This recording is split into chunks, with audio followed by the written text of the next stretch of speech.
चक्रवर्ती सम्राट अशोक कहा जाता है, जिसका अर्थ है सम्राटों के सम्राट, और यह स्थान भारत में केवल सम्राट अशोक को मिला है। दोस्तों, आज हम आपको भारतीय इतिहास के विश्व प्रसिद्ध एवं शक्तिशाली भारतीय मौर्य राजवंश के महान चक्रवर्ती सम्राट अशोक के बारे में। अशोक का जन्म ईसा पूर्व 304 में हुआ था। अशोक के पिता का नाम सम्राट बिंदुसार तथा माता का नाम रानी धर्मा था। उनका राजकाल ईसा पूर्व 268 से 232 प्राचीन भारत में था। मौर्य राजवंश के चक्रवर्ती सम्राट अशोक ने अखंड भारत पर राज किया है तथा उनका मौर्य साम्राज्य उत्तर में हिंदू कुश की श्रेणी से लेकर दक्षिण में गोदावरी नदी के दक्षिण तथा मैसूर तक तथा पूर्व में बांग्लादेश से पश्चिम में अफगानिस्तान ईरान तक पहुंच गया था। महान अशोक का साम्राज्य आज का संपूर्ण भारत, पाकिस्तान, अफगानिस्तान, नेपाल, बांग्लादेश, भूटान, म्यांमार के अधिकांश भूभाग पर था।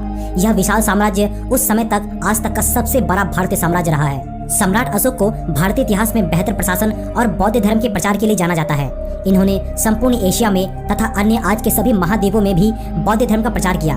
लंका की परंपरा में अशोक के पिता बिंदुसार की 16 पटरानियों और 101 पुत्रों का उल्लेख है, परंतु पुत्रों में केवल 3 के नाम ही उल्लेख है, जिनमें सबसे बड़ा भाई सुसीम, उसके बाद अशोक तथा तिष्य अशोक का सहोदर भाई और सबसे छोटा था। अशोक की मां धर्मा कोई क्षेत्रीय कुल से नहीं थी, अतः उसको कोई विशेष स्थान राजकुल में प्राप्त नहीं था। अशोक के कई सौतेले भाई थे। बचपन में उनमें कड़ी प्रतिस्पर्धा रहती थी।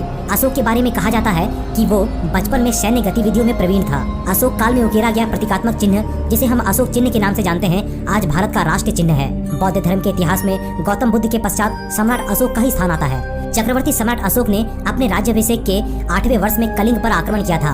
आंतरिक अशांति से निपटने के बाद उनका विधिवत राज्याभिषेक हुआ। 13वां शिलालेख के अनुसार कलिंग युद्ध में 1,50,000 व्यक्ति बंदी बनाकर निर्वासित कर दिए गए थे।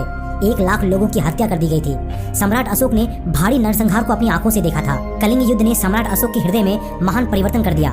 कहते हैं इस नरसंहार से उसका मन द्रवित हो उठा। चक्रवर्ती सम्राट अशोक ने अपने राज्याभिषेक के 8वें वर्ष में कलिंग पर आक्रमण किया था। आंतरिक अशांति से निपटने के बाद उनका विधिवत राज्याभिषेक हुआ। 13वां शिलालेख के अनुसार कलिंग युद्ध में 1,50,000 व्यक्ति बंदी बनाकर निर्वासित कर दिए गए थे। 1 लाख लोगों की हत्या कर दी गई थी। सम्राट अशोक ने भारी नरसंहार को अपनी आंखों से देखा। कलिंग युद्ध ने सम्राट अशोक के हृदय में महान परिवर्तन कर दिया। कहते हैं इस नरसंहार से उनका मन द्रवित हो उठा और उनका हृदय मानवता के प्रति दया और करुणा से भर गया। उन्होंने युद्ध क्रियाओं को सदा के लिए बंद करने की प्रतिज्ञा की। यहाँ से आध्यात्मिक और धर्म विजय का युग शुरू हुआ। उन्होंने महान बौद्ध धर्म को अपना धर्म स्वीकार किया। चक्रवर्ती सम्राट अशोक पूर्ण रूप से बौद्ध धर्म के प्रति समर्पित हो चुके थे। उन्होंने बौद्ध धर्म के प्रचार के लिए धर्म प्रचारकों को नेपाल, श्रीलंका, अफगानिस्तान, सीरिया, मिस्र तथा यूनान भी भेजा। इस कार्य के लिए उसने अपनी पुत्री एवं पुत्र को यात्राओं पर भेजा। सम्राट अशोक द्वारा परिवर्तित कई अभिलेख प्राप्त हुए हैं, जिन्हें अशोक ने स्तंभों, चट्टानों और गुफाओं की दीवार में अपने शासनकाल में खुदवाए। ये आधुनिक बांग्लादेश, भारत, अफगानिस्तान, पाकिस्तान और नेपाल के जगह जगह पर मिलते हैं और बौद्ध धर्म के अस्तित्व के सबसे प्राचीन प्रमाणों में से एक है। इसीलिए सम्राट अशोक की ऐतिहासिक जानकारी अन्य किसी भी सम्राट या राजा से बहुत व्यापक रूप में मिल जाती है। अशोक ने लगभग 40 वर्षों तक शासन किया, जिसके बाद लगभग 234 ईसा पूर्व में उनकी मृत्यु हो गई। उनकी मृत्यु के बाद मौर्य साम्राज्य पश्चिमी और पूर्वी भाग में बढ़ गया।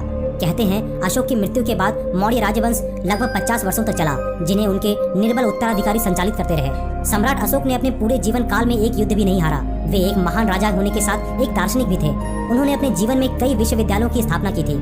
इनकी तुलना विश्व इतिहास के महान शासकों के साथ की जाती है। इन्होंने अपने जीवन में बौद्ध धर्म के विचारों को अपनाया और बौद्ध धर्म के प्रचार प्रसार पूरे विश्व में किए। इनका शासनकाल को स्वर्णिम काल के रूप में याद किया जाता है। जिन्होंने कहा था सफल राजा वही होता है जिसे पता होता है कि जनता को किस चीज की जरूरत है। 3 कार्य जो हमें सदा स्वर्ग की ओर ले जाते हैं।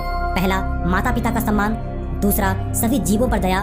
तीसरा, सत्य वचन। जितना कठिन संघर्ष करोगे, आपकी जीत की खुशी भी उतनी ही बढ़ जाएगी। सबसे महान जीत प्रेम की होती है। यह हमेशा के लिए दिल जीत